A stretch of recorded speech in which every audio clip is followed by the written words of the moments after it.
The hydrangeas on my back porch were just starting to come in when my son-in-law called to say they needed help. That's how it always starts with him, not a question. A statement dressed up to sound like one. "We're just swamped, Loretta," he said. His voice had that particular flatness it gets when he's already decided something. "The kids are out of school for the summer, Adele's got her hands full with the baby, and the rental property needs someone there while the contractor finishes up. Just a few weeks. You'd be doing us a favor, honestly." I thought about my hydrangeas. I thought about the book on my nightstand. I thought about how my daughter hadn't called herself, hadn't asked me directly, and how that small detail sat in my chest like a stone I couldn't quite swallow. "Let me think on it," I said. I thought on it for exactly 1 day. Then I packed a bag and drove the 40 minutes to their house, because that is what mothers do. That is what I have always done. Adele was my youngest. She'd come into the world 2 weeks late and screaming, and she hadn't really stopped since. I say that with love. I've always admired her fire, even when it singed me a little. She married Derek 6 years ago in a garden ceremony in September, the leaves just starting to turn, and I stood at the back of that garden with my late husband, Frank's handkerchief, in my pocket, and thought, well, at least she found someone who matches her energy. Derek was a project manager for a commercial construction firm. He was good-looking in a way that made you notice him, then vaguely uneasy, the way you notice a sky that's too blue right before a storm. He had opinions about everything and said them loudly and called it confidence. I had never warmed to him, not fully, but I'd made my peace with that. Adele loved him. The grandchildren, Maisie, 6, and baby Theo, were healthy and happy and loud the way good children are. I kept my opinions folded neatly inside myself, the way my own mother had taught me. When I arrived at that June, the house smelled like sunscreen and breakfast. Maisie launched herself at my knees the moment I came through the door, and Theo, all 8 months of him, blinked at me from his bouncy seat like a small, suspicious professor. Adele was on the phone in the kitchen. She held up one finger at me without looking up. Derek was not home. I set my bag down by the stairs and went to find a glass of water. The kitchen was a good kitchen. Big windows, a farmhouse sink, a magnetic knife strip along the wall, a dry erase board on the refrigerator where they wrote family reminders, appointments, grocery items. I scanned it out of habit. Tuesday, Maisie swim lessons. Wednesday, Derek dentist. Thursday, Loretta storage unit. I set down my glass. I looked at the board again.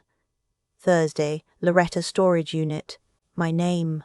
My storage unit, the one I'd rented after Frank died, when I'd sold our house in Maplewood and moved into the apartment. The one that held the things I hadn't been ready to part with yet. The cedar chest from my mother. The box of Frank's military photographs. The filing cabinet with our papers, deeds, insurance policies, my own will, updated after Frank passed. The jewelry box with my grandmother's cameo brooch and the pearl earrings I'd worn at my own wedding. Why was my storage unit on their family schedule? Adele came off the phone in the way she does, all motion and apology, tucking her hair back, kissing my cheek, saying she was so glad I was there. She was so tired, the baby had a tooth coming in. Derek had been working late. Would I mind starting dinner because she had to feed Theo? I minded the board, but I didn't say anything about it. Not yet. I filed it away the way I'd learned to file things over 63 years of living. Not discarded, just held somewhere cool and quiet until I understood what I was looking at. That evening at dinner, Derek came home, shook my hand the way he always did, firm, brief, like he was closing a deal, and sat at the head of the table. He asked about my drive. He talked about the housing market. He refilled his wine glass twice. I watched him. He never mentioned the storage unit, neither did I. On Thursday morning, I had a reason to go into town. I needed my blood pressure prescription refilled, and the pharmacy was near the storage facility. I'd driven past it 100 times. Orange Door self-storage on Route 9, right between the nail salon and the insurance office. I wasn't planning to stop, But when I passed it, I looked left out of habit, the way you look at a house you used to live in. The gate was open. That wasn't unusual. What was unusual was Derek's silver Tacoma in the lot. I drove past. I went around the block. I came back and pulled into the far end of the lot, behind a moving van, and I sat with the engine off and I watched. He came out of the access corridor 15 minutes later. He was carrying a box. A brown cardboard box, medium-sized, the kind of box that holds things. He put it in the bed of the truck and went back inside. He made 3 trips. I want to tell you that in that moment I felt something sharp and certain. I want to say I knew exactly what I was watching. But the truth is, I felt more confused than anything. There were explanations, I told myself. He could be rotating items. He could be bringing things to a consignment shop on my behalf. He could have some reason I didn't know about. Frank always said I jumped to conclusions. Maybe I was jumping. I drove to the pharmacy. I filled my prescription. I sat in the car in the parking lot for a long time, and I thought about the dry erase board, and I thought about Derek's hand in mine that night at dinner, firm and brief, and the way he'd talked for 20 minutes without once meeting my eyes.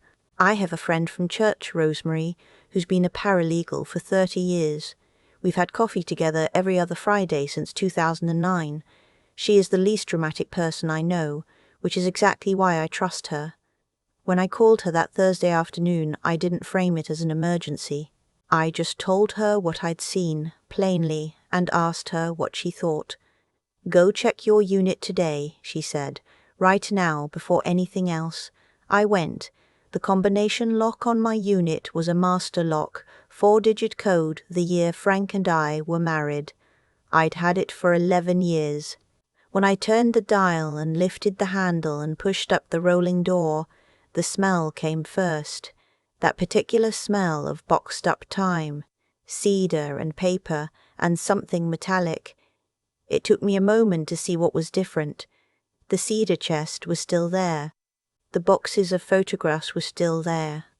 But the filing cabinet, the one with the hanging folders, the one with the green label I'd made on Frank's label maker that said imperfectio siuments, was open. All 4 drawers open, hanging files mostly empty, papers loose and shuffled like someone had gone through in a hurry. The small fireproof safe I kept inside the bottom drawer was gone. That safe was where I kept the things I couldn't replace. My original Social Security card, the deed to the cemetery plot Frank and I had bought together, 3 savings bonds from the 1990s, my grandmother's cameo brooch and the pearl earrings, my updated will. I stood there for a long time. The rolling door was still open behind me. I could hear the sound of Route 9, a truck downshifting, a radio from somewhere. The air in the unit was warm and close, and I realized my hands were shaking. I pulled out my phone and called Rosemary back. "He took my safe," I said. She was quiet for 1 second. Then, "Okay, don't go back to the house yet. Come to me first." Rosemary's house was 20 minutes north, a brick ranch with a vegetable garden along the driveway. She met me at the door with coffee and her reading glasses already on, which meant she was in problem-solving mode. I sat at her kitchen table and told her everything. The board, the truck, the open filing cabinet, the missing safe. She listened without interrupting, which is a rare skill. "The will," she said when I finished. "Was it a current will, updated 2 years ago, after Frank?" My attorney filed a copy, but the original was in that safe. "Okay, that's the first call you make tomorrow morning. Your attorney." "The bonds," I said. My voice came out smaller than I meant it to. "My grandmother's brooch, one thing at a time." She pushed the coffee closer to me. "Do you know if he had access to the combination?" I thought about it. I had written the combination in my address book, which I kept in my purse. But my address book had stayed in my apartment when I moved it to the storage unit. I had never written it anywhere at their house. Then I remembered something. Last Thanksgiving, I'd had a small health scare. Nothing serious, just my heart doing an odd flutter that turned out to be nothing, and Adele had panicked and asked me to write down all my important information on a card, just in case. Emergency contacts, medications, account numbers. She'd said it was just to have, just in case, and I'd done it because I didn't want her to worry, and on that card, without thinking much about it, I'd written the storage unit number and the combination. I had given that card to Adele. I didn't sleep that night, not really. I lay in their guest room listening to the house settle, and Theo cough once down the hall, and the sound of Derek's voice, low through the wall.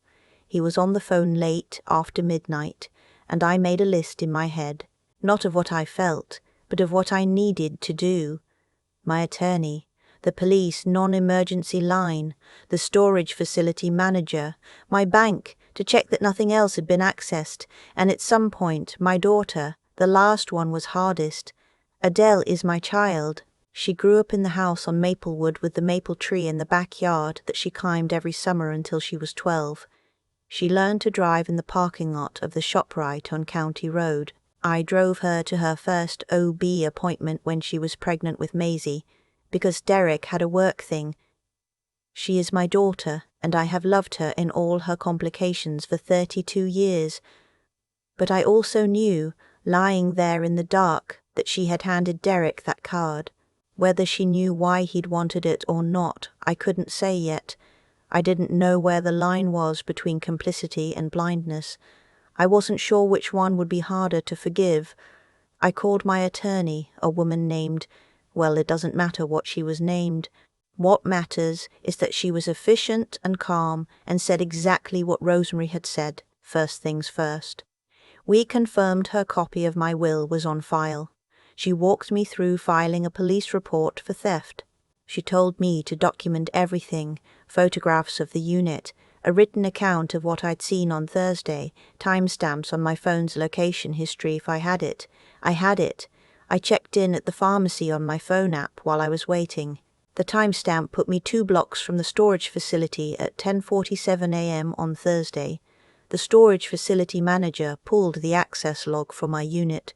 Under my account number there had been a code access entry on Tuesday morning, and again on Wednesday afternoon, and twice on Thursday. My code, my account, but not me. I went back to the house on Friday afternoon. I'd asked Rosemary to come with me, not for courage exactly, but because I know my own tendency to go soft when I see my grandchildren. I needed someone beside me who would remember what I was there for. Adele was in the kitchen when we came in. She looked startled, then glad, then something complicated passed across her face when she saw Rosemary. I sat down at the kitchen table. I put my hands flat on the surface, the way my father used to do when he was about to say something that couldn't be unsaid. I told her what I'd seen, calmly, plainly, in order. I didn't raise my voice. I learned a long time ago that a quiet voice does more than a loud one in moments like these. When I finished, Adele was very still. "Derek said you asked him to move some things," she said. Her voice was careful, like she was testing ice. "I never asked him to touch my storage unit," I said. "I never gave him my combination, and I never gave him permission to remove anything." "Did you give him that card, Adele? The emergency information card?" She looked down at the table. And I had my answer. "He said it was to help you organize things," she said. "He said you'd mentioned wanting to consolidate your storage." "I never said that." "I know." Her voice dropped to almost nothing. "I think I knew." That was the hardest moment, not the anger, not the discovery. That small, crumpled admission, "I think I knew," from my own daughter. That was the thing that would take me the longest to come back from. Derek wasn't home. He came home at 6:30 to a different house than he'd left. There were 2 things I'd learned from Frank, who'd been an accountant for 30 years. Document everything, and never make a decision when you're angry. I had done the first. I was working on the second. I didn't yell at Derek. I didn't cry. I sat across the table from him and I told him that the police had a report, that the storage facility had access logs, that my attorney had been contacted, that the savings bonds were registered in my name and non-transferable, and that if he had sold or pawned or moved the cameo brooch or any other item, I would pursue recovery through every legal avenue available to me. He tried several things in succession. He tried to explain. He tried to minimize. He used the word miscommunication twice. He said I'd seemed overwhelmed managing everything on my own since Frank had passed. He said he was trying to help. That last one, I won't pretend it didn't sting. The suggestion that I was too old, too alone, too confused to manage my own affairs. I felt it in my back teeth.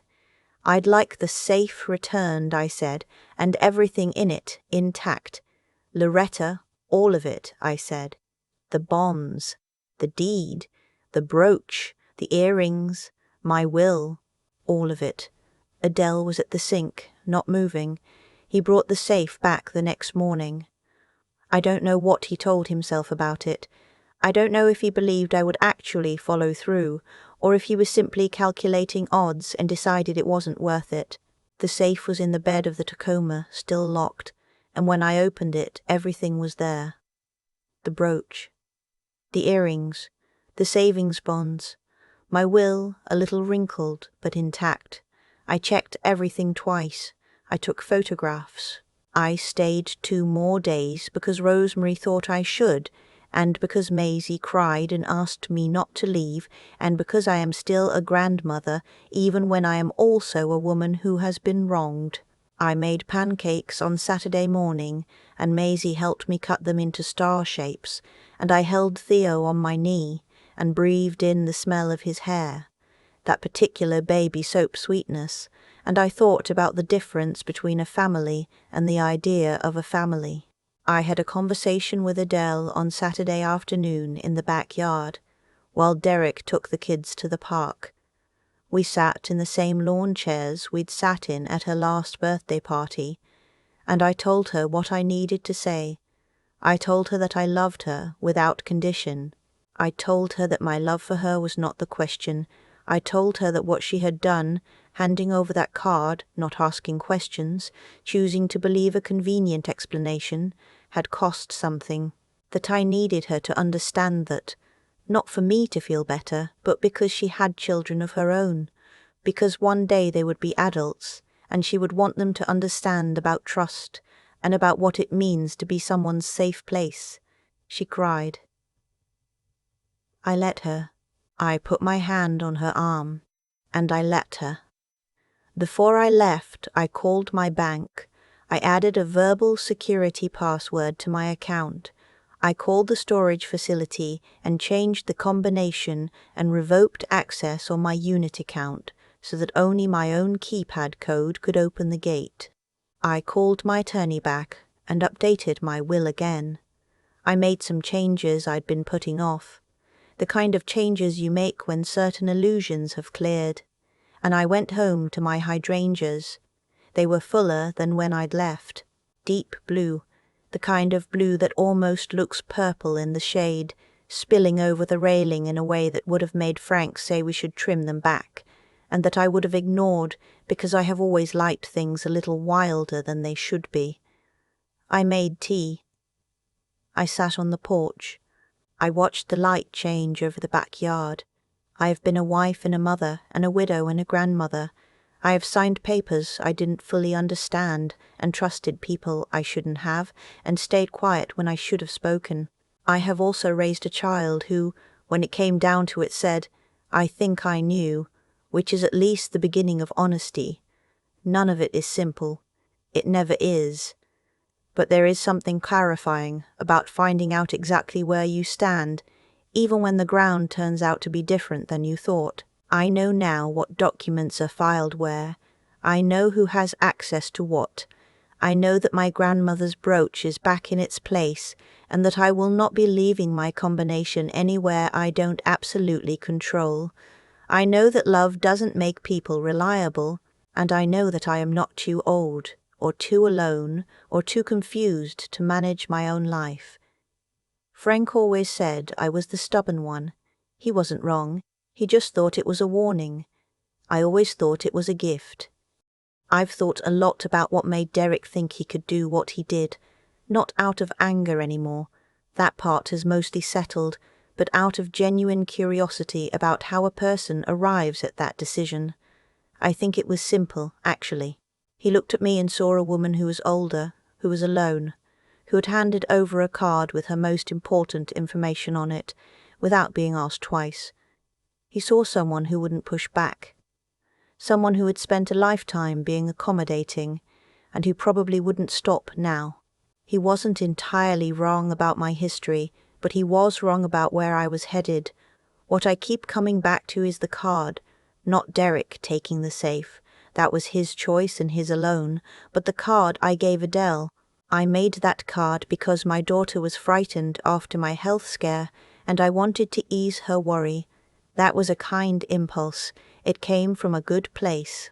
But I handed it over without thinking about what it contained, without asking what would happen to it, without considering that information given in love can still be misused.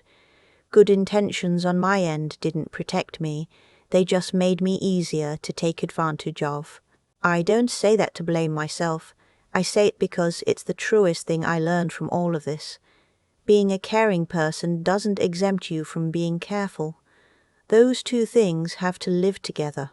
I spent too many years thinking that trust was something you gave fully or not at all, that asking questions meant you were suspicious, that protecting yourself meant you thought badly of people. I was wrong. Knowing where your documents are, knowing who has access to what, understanding your own accounts and your own legal situation, that's not distrust. That's just being an adult. It took me 63 years and an emptied storage unit to really understand that. Adele said she knew something was wrong and said nothing. I've turned that over many times. She made a choice that came from a complicated place. Fear of her husband, maybe, or the habit of smoothing things over, or some part of her that found it easier to believe the convenient story than the true one. I understand those pressures.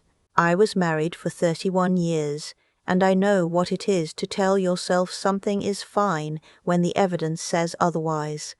But she is going to have to reckon with that. I can love her and also hold that clearly at the same time.